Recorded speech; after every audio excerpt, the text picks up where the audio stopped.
Hi friends, आज हम लोग 9th क्लास का केमिस्ट्री स्टार्ट करने वाले हैं और इसका तीसरा चैप्टर एटम्स एंड मॉलिक्यूल्स आरंभ करने वाले हैं। इसमें जो है एटम्स का हिंदी होता है परमाणु और मॉलिक्यूल्स का हिंदी होता है अणु। लेकिन यहाँ पे देखा जाए तो एटम्स का हिंदी नहीं होता है। एटम भी एक नाम है, इसे रोमन नेम कहा जाता है। हाँ, तो यहाँ पे हम लोग एटम और मॉलिक्यूल्स के बारे में स्टडी करेंगे। तो सबसे पहले हम एटम के बारे में जानेंगे कि एटम किसे कहते हैं, एटम वर्ड कहाँ से आया, इसके बारे में जानना जरूरी होता है। तो एटम जो होता है ये एक रोमन नेम है या एक इंग्लिश नेम कहा गया, इसका हिंदी कोई कुछ नहीं होता है। तो एटम को टू पार्ट में डिवाइड किया गया है। इसमें ए को अलग कर दिया गया है और टॉम को अलग कर दिया गया है। ए मींस होता है डॉट और टॉम मींस होता है टेमनी। इसका मतलब क्या हुआ कि ए का मीनिंग जो होता है वो नॉट होता है और टेक्निक का मीनिंग जो होता है टू कट होता है। और आप जानते हैं कि नॉट मींस होता है नहीं और टू कट मींस काटना। अर्थात जिस सब्सटेंस को हम नहीं काट सकते हैं, नहीं डिवाइड कर सकते हैं, उसे हम लोग क्या कहेंगे, हुआ एटम कहेंगे। और इसके माध्यम से एक वर्ड मिला एटॉम।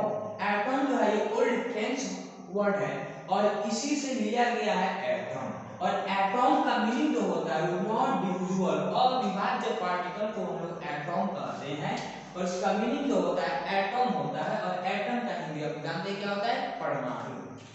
अब यहाँ पे हम लोग एटम का डिफिनेशन जानेंगे कि एटम का डिफिनेशन क्या होता है। तो इसके नाम से ही हमें डिफिनेशन तो मिल गया कि वैसा पार्टिकल जिसे हम लोग नहीं काट सकते हो, जो क्या हो, नॉट डिविजिबल हो, जिसे हम लोग टू पार्ट्स में हम लोग डिवाइड नहीं कर सकते हो, उसे हम क्या कहेंगे, एटम कहेंगे।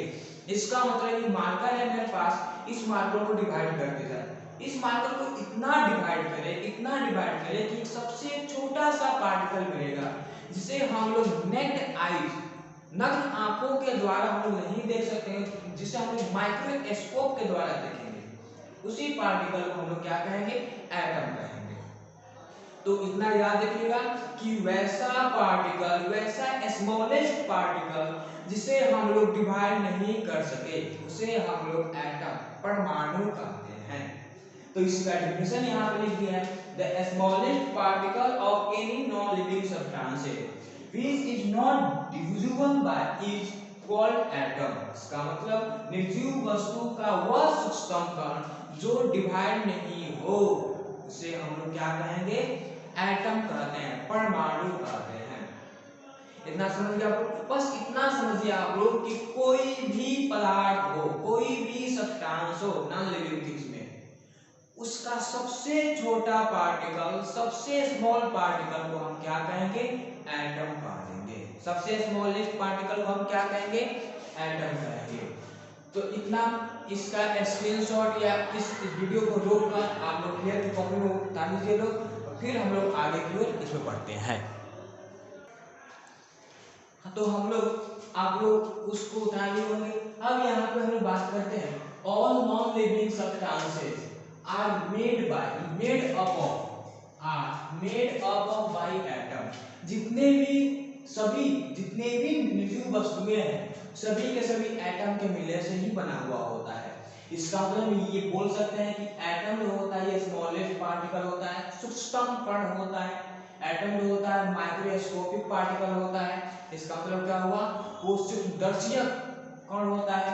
और एटम जो होता है क्या होता है, इंडिविजुअल पार्टिकल। एटम जो होता है जिसे हम लोग डिवाइड नहीं कर सकते हो।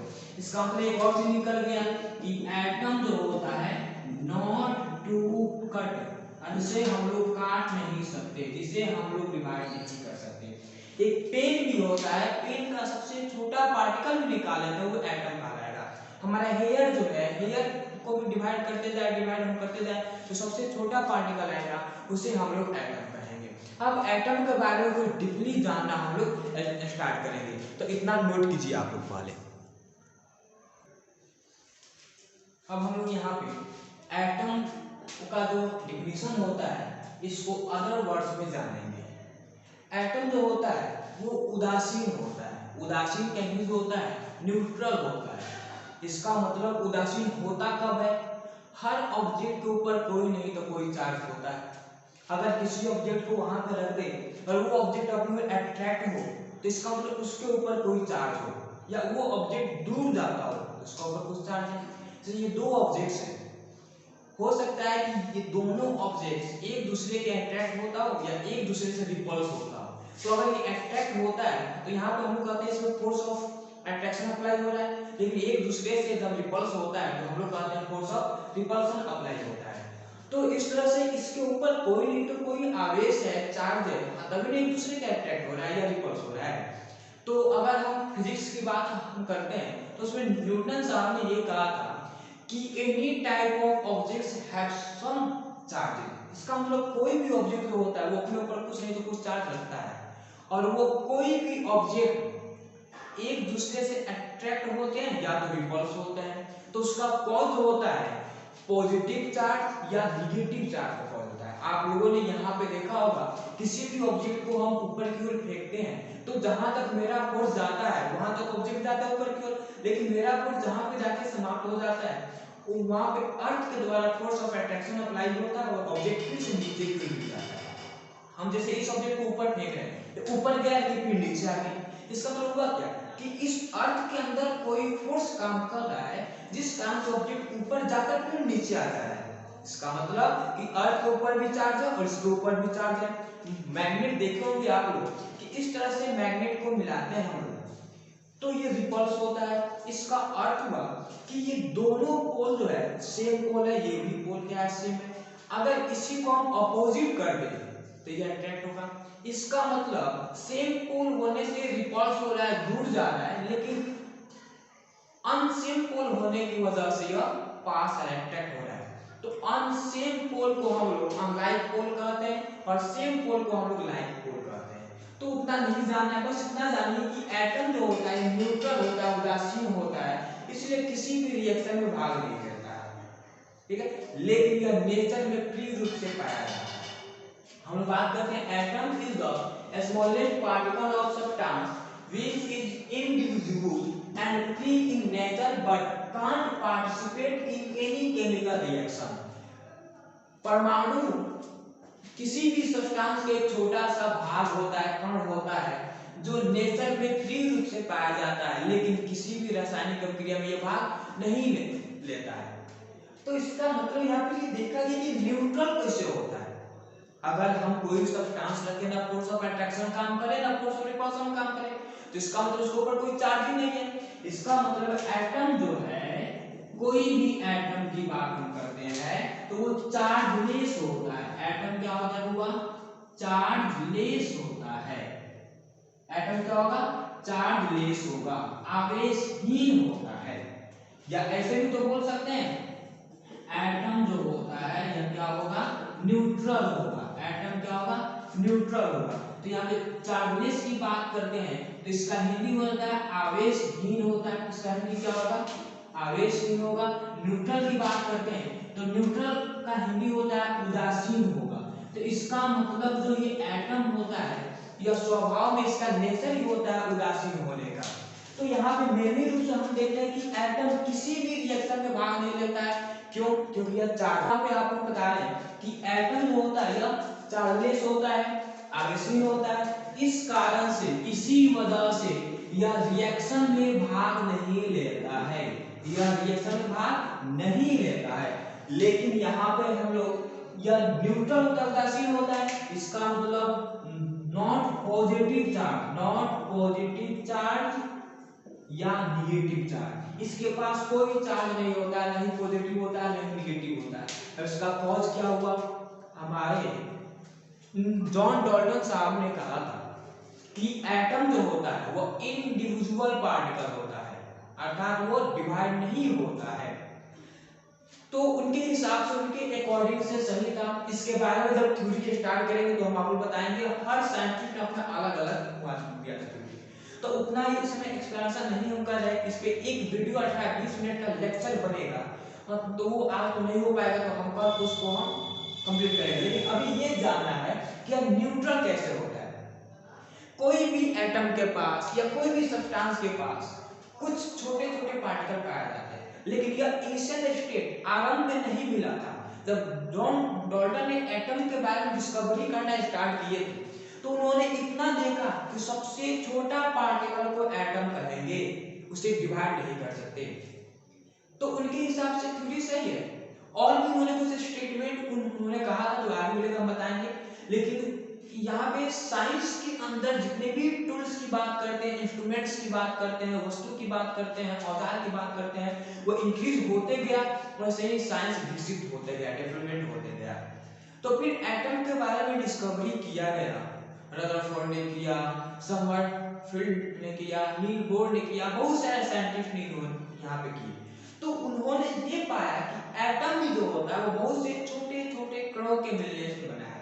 ऐसे उस कण को डिफाइन यहाँ पे 39 पार्ट में किया गया कि एक एटम 39 कण के मिलने से बनता है। हर का अलग अलग है नाम, उतना जानना नहीं है, लेकिन 3 कण का नाम जानना है जिसे हम लोग फंडामेंटल पार्टिकल ऑफ एटम के नाम से जानते हैं।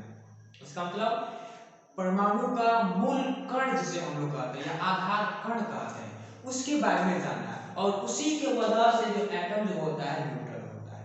अब वो कौन कौन सा होता है वो हमें जानना है। तो यहाँ पे टॉपिक हम लोग बनाएंगे फंडामेंटल पार्टिकल ऑफ एटम।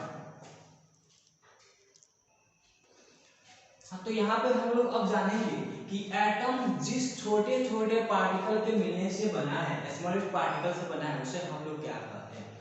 तो atom is made up of by some smallest particles which are called atomic particles.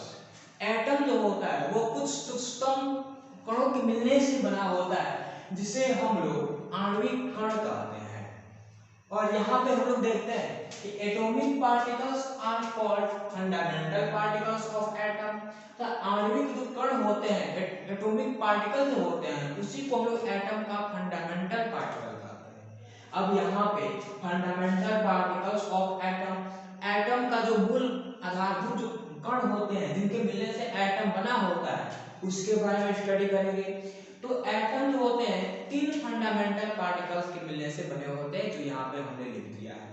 अब यहाँ पे याद करने के लिए एक यहाँ पे हम लोग जानेंगे, ट्रिक जानेंगे कि इसका फंडामेंटल पार्टिकल्स का नाम याद कैसे रखें। आप लोग को याद होगा PEN, PEN से आप लोग पेन भी बोल सकते हैं। तो P से अलग होता है जिसे हम लोग क्या कहते हैं, हाँ, E से क्या होता है, हाँ, इलेक्ट्रॉन होता है, और N से क्या हो जाएगा, न्यूट्रॉन हो जाएगा। तो यही पेन जो होता है ये एटम का फंडामेंटल पार्टिकल होता है। अब देखिए यहाँ पे, लेकिन जॉन डॉल्टन होते हैं तो ये कहते कि atom is individual particle, atom को डिवाइड नहीं कर सकते हैं। लेकिन ये फंडामेंटल पार्टिकल कहाँ से आ गया फिर, तो बाद में उसका ऑब्जर्वेशन निकाला गया कि एटम जो है कुछ साइंस के इंस्ट्रूमेंट्स के माध्यम से एटम को देखकर उसको फिर से डिवाइड करना आरंभ किया गया, और यहाँ पे 3 फंडामेंटल पार्टिकल मिला। अब तो यहाँ पे जॉन डॉल्टन का थ्योरी तो रॉन्ग हो गया, रॉन्ग हो गया। उन्होंने और की थ्योरी दिया था, वो भी रॉन्ग हुआ था, जो आप लोग को आगे हम बताएंगे। तो उनका थ्योरी जो था, फर्स्ट स्टेटमेंट उन्होंने ये कहा था कि एटम जो होता है वो इंडिविजुअल होता है, लेकिन बाद में एटम को डिवाइड किया गया, थ्योरी रॉन्ग हुआ। तो एटम को मेनली 3 पार्टों में डिवाइड किया गया, इसे हम लोग PEN से इंडिकेट करते हैं। तो ये रहा एटम के बारे में इतना। अब हम लोग ये जानेंगे कि एटम को डिवाइड करने में ये तीनों पार्टिकल्स मिले, इसका मतलब यहाँ पे कि ये तीनों पार्टिकल्स एटम के अंदर ही होंगे, होंगे कि नहीं, हाँ होंगे। और इस तीनों पार्टिकल्स के बारे में हम लोग अब स्टडी करेंगे। तो एक एक करके सभी के बारे में स्टडी नहीं करेंगे, बस सिंपल सिंपल जान जाएंगे। इसके बारे में पूरा डीपली हम लोग अगले चैप्टर में एटॉमिक स्ट्रक्चर आता है, उसमें हम लोग स्टडी करेंगे। तो मेनली हम यहाँ पे इसको इरेज करने जा रहे हैं और इन सभी के बारे में स्टडी करेंगे। तो इसके लिए हमें स्ट्रक्चर ऑफ एटम पढ़ना होगा। तो स्ट्रक्चर ऑफ एटम पूरा डीपली आप लोगों को अगले चैप्टर में यहाँ मिलेगा, लेकिन हम शॉर्टकट में आप लोगों को बता देंगे अभी यहाँ पे। तो फिर जब तक स्ट्रक्चर ऑफ एटम नहीं स्टडी करेंगे हम, तब तक ये नहीं मालूम चलेगा कि P कहाँ रहता है, E कहाँ रहता है, N कहाँ रहता है। तो इसलिए हमें वो स्टडी करना है, इसके बारे में हम इसको ताकि आप लोग। अब हम लोग यहाँ पे स्ट्रक्चर ऑफ एटम, परमाणु की संरचना स्टडी करेंगे। तो स्ट्रक्चर ऑफ एटम के ऊपर बहुत सारा ऑब्जर्वेशन होने के बाद इसका स्ट्रक्चर बहुत सारा मिल गया। आप लोग हायर क्लास में जाएंगे तो इसका स्ट्रक्चर जो है वो अनेकों तरह से मिला और वो उसके अंदर के इलेक्ट्रॉन्स फंडामेंटल पार्टिकल्स पे डिपेंड लगा करने। कोई कोई इसे कहा कि ये स्फेरिकल होता है, किसी किसी ने ये कहा कि ये ओवल होता है, और किसी ने ये कहा कि सिंगल डंबल होता है, किसी ने ये कहा कि यह सिंगल डंबल नहीं डबल डंबल होता है, और किसी किसी ने ये कहा कि यह कॉम्प्लेक्स डंबल होता है। तो यहाँ पे देखा गया तो इसके बहुत सारे स्ट्रक्चर मिल गए, जिस स्ट्रक्चर के बारे में हम लोग उतना नहीं पढ़ना है, सिर्फ हमें ये स्ट्रक्चर है ये सही लगा और ये आप लोगों के लायक है यही पढ़ना है। ये आप लोगों को आईएससी में जब जाएंगे आप लोग तो आईएससी में भी आप लोगों को एटम के बारे में मिलेगा तो हम लोग वहां पे पढ़ेंगे। तो यहाँ पे ये कहा गया कि कोई भी फंडामेंटल या कोई भी ऑब्जेक्ट होता है इसके अंदर जो बीच वाला भाग होता है वो न्यूक्लियस होता है, नाभिक होता है। अब एटम के अंदर न्यूक्लियस यहाँ पे किस तरह से डिस्कवर हुआ आप लोगों को अगले चैप्टर मिलेगा, इसमें नहीं होगा। हाँ तो यह इस तरह से इसका शेप बना। अब शेप में तो बहुत सारा इसमें है, जब स्ट्रक्चर ऑफ एटम हम बताएंगे तो उसमें आएगा कुछ तो बता देंगे, अभी इतना सिंपल में हम बता रहे हैं आप लोगों को। तो एटम के बीच वाले भाग को बीच वाला भाग है, इसी को कहा गया न्यूक्लियस है, जिसको हम नाभिक कहते हैं। तो ये कहा गया न्यूक्लियस के अंदर पॉजिटिव चार्ज रहता है। न्यूक्लियस के अंदर कौन सा रहता है? पॉजिटिव चार्ज, धनात्मक आवेश रहता है। अब ये बीच वाले भाग को हम लोग क्या कहेंगे होगा? न्यूक्लियस कहेंगे। या क्या है? यह न्यूक्लियस है। अब ये न्यूक्लियस है, इसका हिंदी क्या होता है?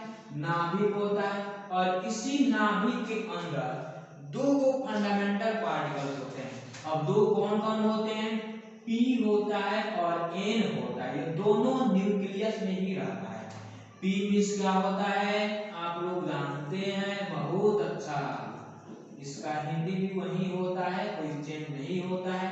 और N मींस क्या होता है ये भी आप लोग जानते हैं, न्यूट्रॉन होता है, इसका हिंदी भी वही होता है, कोई स्पेशल इसका हिंदी नहीं होता है, न्यूट्रॉन। ये दोनों कहाँ होते हैं? न्यूक्लियस के अंदर, नाभिक में। तो इसको हम यहाँ पे इंडिकेट हम कर दिए, न्यूट्रॉन, प्रोटॉन। अब यहाँ पे हम बात करते हैं, ये जो लाइन जो है ये स्फेरिकल लाइन जो दिखाई दे रहा है इससे हम लोग ऑर्बिट कहते हैं। ऑर्बिट का हिंदी होता है कक्ष होता है। तो ये जो ऐसा दिखाई दे रहा है इसे हम लोग क्या कहेंगे होगा?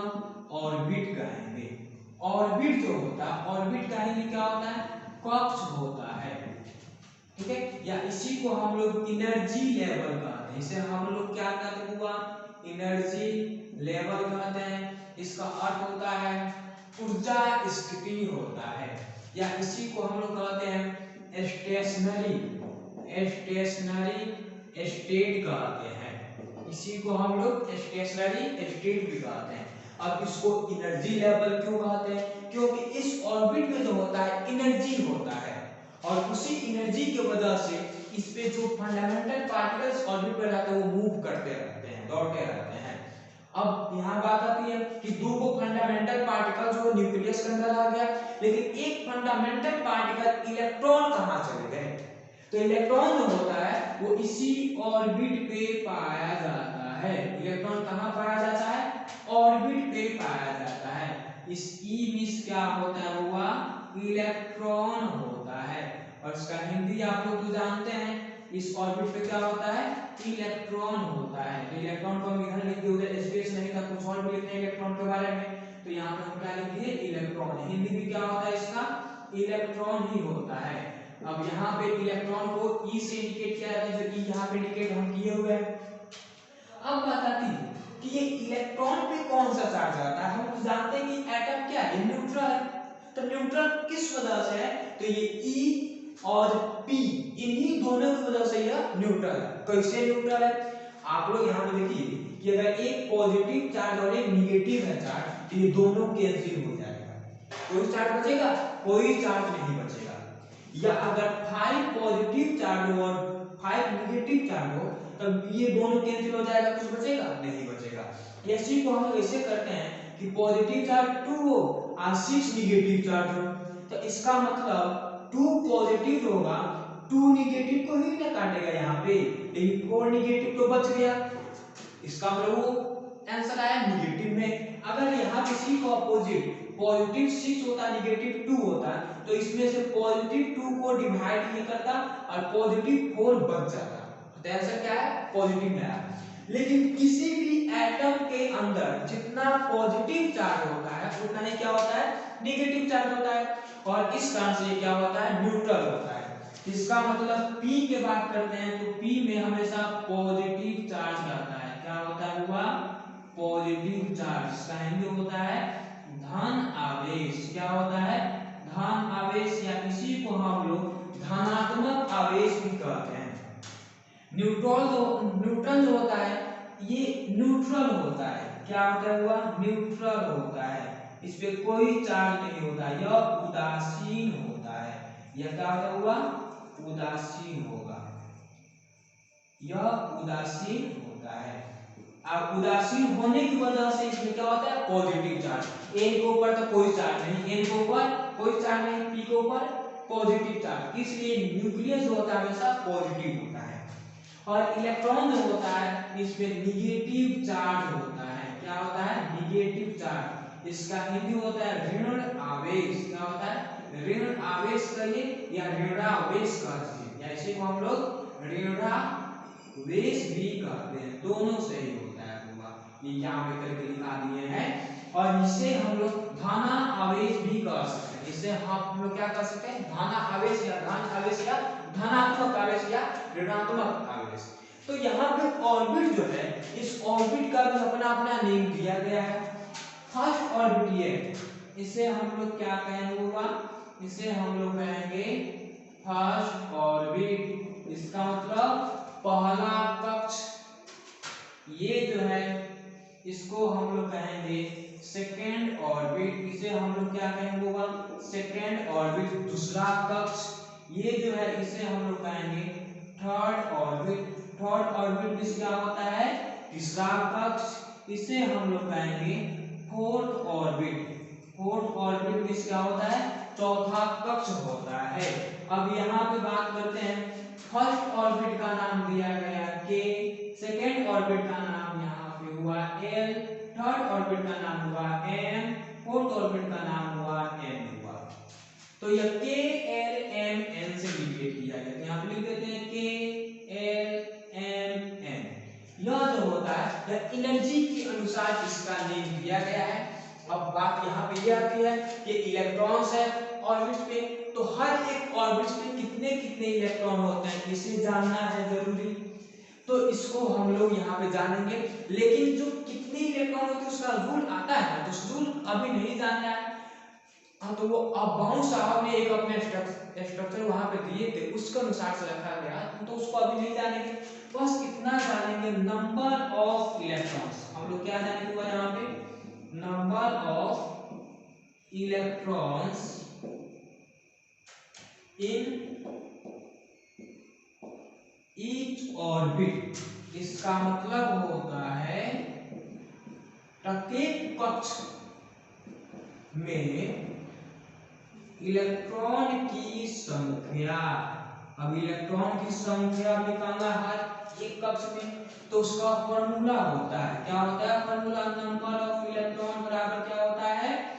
2n² होता है, जहां n जो होता है यह नंबर ऑफ ऑर्बिट होता है। जैसे हमें फर्स्ट ऑर्बिट का निकालना है, तो पहला ऑर्बिट, कौन सा नंबर का ऑर्बिट? पहला, n बराबर क्या होगा? 1 होगा। तो यहाँ पे हम लोग लिखेंगे फर्स्ट ऑर्बिट, पहले ऑर्बिट में इलेक्ट्रॉन, ठीक है। तो यहाँ पे क्या है? 2n² है, तो 2 का 2 into n का स्क्वायर, तो फर्स्ट ऑर्बिट है तो 1 रहूंगा, तो n बराबर 1, तो 1 का स्क्वायर, तो सोल्व करेंगे 1 करने 1, 1 दूनी 2 इलेक्ट्रॉन होगा। सेकेंड ऑर्बिट की बात करते हैं, किसकी होगा? सेकेंड ऑर्बिट की इलेक्ट्रॉन उसमें कितने होंगे? तो वहां पे 2n², 2 का 2 हो गया into n², n क्या होगा? सेकेंड होगा, 2 होगा, तो 2 का स्क्वायर 4 और 2 8 हो गया। हम यहाँ पे थर्ड ऑर्बिट की बात करते हैं। थर्ड ऑर्बिट में इलेक्ट्रॉनों की संख्या कितनी होगी? तो 2n² लगाएंगे फॉर्मूला, तो 2 का 2 और n बराबर यहाँ पे 3 हो जाएगा, तो 3 का स्क्वायर बराबर ये 18 हो जाएगा। फोर्थ ऑर्बिट की बात करते हैं, तो फोर्थ ऑर्बिट भी सेम ऐसे ही निकाल सकते हैं हम लोग, क्या 2 into 4 का स्क्वायर तो बराबर 4 4 जा 16 16 2 जा 32। तो इस तरह से हम लोग ये जान गए कि पहले ऑर्बिट में 2 इलेक्ट्रॉन रहेगा, दूसरे ऑर्बिट में 8 रहेगा, तीसरे ऑर्बिट में 18 रहेंगे और चौथे ऑर्बिट में 32 रहेंगे। तो ये इसका मैक्सिमम यूनिट है, इससे ज्यादा नहीं रख सकते हैं। इससे अगर कम है, हमारे पास एक ही इलेक्ट्रॉन है तो फर्स्ट ऑर्बिट में एक ही इलेक्ट्रॉन रख के छोड़ देंगे। अगर हमारे पास 4 इलेक्ट्रॉन है तो फर्स्ट ऑर्बिट में 2 ही रखेंगे, क्योंकि उसका लिमिट कितना है 2 है, 2 से ज्यादा नहीं रखेंगे। अब 2 बच गया तो 2 इस सेकंड ऑर्बिट में रख देंगे, हो गया। तो इस तरह से इतना हम लोग जानते हैं। अब इसके बाद हम थोड़ा सा इलेक्ट्रॉनिक कॉन्फ़िगरेशन जानेंगे। तो इलेक्ट्रॉनिक कॉन्फ़िगरेशन के लिए एक स्ट्रक्चर होता है जो हम आप लोगों को अभी बता दे रहे हैं, और वो स्ट्रक्चर कहाँ से आया, तो वो अबाउ सिद्धांत के माध्यम से आया, तो उतना हम लोग को अभी नहीं जानना है। और अगले चैप्टर में हम लोग जानेंगे, उसमें स्पेशल टॉपिक है electronic configuration of an element या एटम, तो हम लोग बाद में जानेंगे। इसे अभी आप लोग उतार लीजिए, स्क्रीनशॉट लीजिए लोग।